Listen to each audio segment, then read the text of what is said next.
মার্কিন যুক্তরাষ্ট্রের সাথে ইরানের যুদ্ধটি একটি অসম যুদ্ধ। ইরান জানত সে একা যুক্তরাষ্ট্রের মতো শক্তির বিরুদ্ধে পেরে উঠবে না, তাই বেশ কিছু কৌশলী সিদ্ধান্ত নেয় ইরান, যা যুদ্ধে ইরানকে করে তোলে অপ্রতিরোধ্য। প্রশ্ন হলো, যুক্তরাষ্ট্রের বিরুদ্ধে কি কি কৌশল নিয়েছিল ইরান, যা যুদ্ধে দেশটিকে এতটা অপ্রতিরোধ্য করে তুলেছিল? অসম যুদ্ধ বলতে এমন যুদ্ধকে বোঝায় যখন দুটি অসমান প্রতিপক্ষ সংঘাতে লিপ্ত হয়।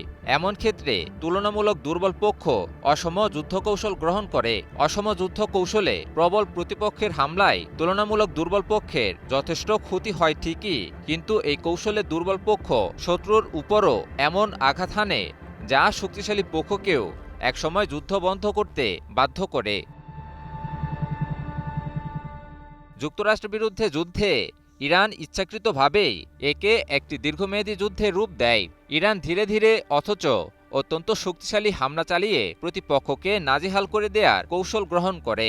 এর সবচেয়ে বড় প্রমাণ হল যুক্তরাষ্ট্রের সাথে মাত্র ৪০ দিনের রক্তক্ষয়ী ও ধ্বংসাত্মক সংঘাতে ইরান ১০০ দফায় বিভিন্ন মার্কিন ইসরায়েলি স্থাপনায় ভয়াবহ হামলা পরিচালনা করে। এই হামলার মাধ্যমে ইরান শুধু শত্রুর স্থাপনাতেই ধ্বংসযজ্ঞ পরিচালনা করেনি, বরং শত্রুর মনোবলেও বড়সড় আঘাত হানে। যুদ্ধকালীন সময়ে ইরানের আরেকটি শক্তিশালী কৌশল ছিল বিভিন্ন প্রান্তে থাকা সশস্ত্র প্রতিরোধ গোষ্ঠীগুলোকে সচল করা। ইরান এর মাধ্যমে বিরাট সফলতা লাভ করে। ইরান শুধু একাই লড়াই করেনি, সাথে সাথে শত্রুকে বিভিন্ন প্রান্তে চাপে ফেলে দেয়। ইরান সমর্থিত এই সশস্ত্র গোষ্ঠীগুলো হলো লেবাননের হিজবুল্লাহ, ইয়েমেনের হুতি গোষ্ঠী এবং ইরাকে অবস্থিত মিলিশিয়া বাহিনী। তবে এটি ইরানের নতুন কোনো কৌশল নয়। ইরান দীর্ঘদিন ধরে এই প্রতিরোধ অক্ষকে গড়ে তুলছিল। ইরান জানত একসময় না একসময় মার্কিন ইসরায়েলি শক্তির বিরুদ্ধে তাকে এ লড়াই করতেই হতো। আর যুক্তরাষ্ট্র ও ইসরায়েলের মতো প্রবল শক্তিশালী পক্ষকে মোকাবিলায় ইরান যত বেশি বৈচিত্র্য রাখতে পারবে, যুদ্ধে কৌশলগতভাবে ততই এগিয়ে থাকবে তারা। ইরান সমর্থিত সশস্ত্র গোষ্ঠীগুলোর মাঝে সবার আগে ইরানের পক্ষে মাঠে নামে লেবাননে অবস্থিত সশস্ত্র গোষ্ঠী হিজবুল্লাহ। যুদ্ধের এক পর্যায়ে এসে দক্ষিণ লেবানন থেকে ঝাঁকে ঝাঁকে ইসরায়েলকে লক্ষ্য করে ব্যাপক আকারে রকেট, ড্রোন ও ক্ষেপণাস্ত্র হামলা পরিচালনা করে হিজবুল্লাহ। এই ঘটনার পর লেবাননের হিজবুল্লাহর সাথে ইসরায়েলি বাহিনীর তুমুল লড়াই চলে, আর এ লড়াইয়ে ইসরায়েলি বাহিনীকে রীতিমতো নাস্তানাবুদ করে ছাড়ে হিজবুল্লাহ। এদিকে যুদ্ধের এক পর্যায়ে তাতে যুক্ত হয় ইয়েমেনে অবস্থিত ইরান সমর্থিত সশস্ত্র গোষ্ঠী হুথিরাও।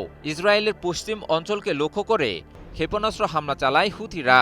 শুধু ইসরায়েলেই নয়, পাশাপাশি বাবেল মানদেব প্রণালীতেও চাপ প্রয়োগ করতে থাকে হুথিরা। আর সবশেষে ইরাকের মিলিশিয়া বাহিনীও মার্কিন ইসরায়েলি শক্তির বিরুদ্ধে বীর দর্পে লড়াই চালিয়ে যায়। মনে খুশির জোয়ার সবখানে, আর ঈদ লাগছে মনে বিকাশ পেমেন্ট সবখানে। ফলে ইরান, লেবাননের হিজবুল্লাহ, ইয়েমেনের হুথি গোষ্ঠী এবং ইরাকে অবস্থিত মিলিশিয়া বাহিনীর তাণ্ডবে মার্কিন ইসরায়েলি বাহিনী পিছু হটতে বাধ্য হয় এবং ইরানের কৌশলে ধরাশায়ী হয়। আর এর মাধ্যমে ইরানের অন্যতম বড় শক্তিতে পরিণত হয় বিভিন্ন প্রান্তে থাকা আঞ্চলিক সশস্ত্র গোষ্ঠীগুলো।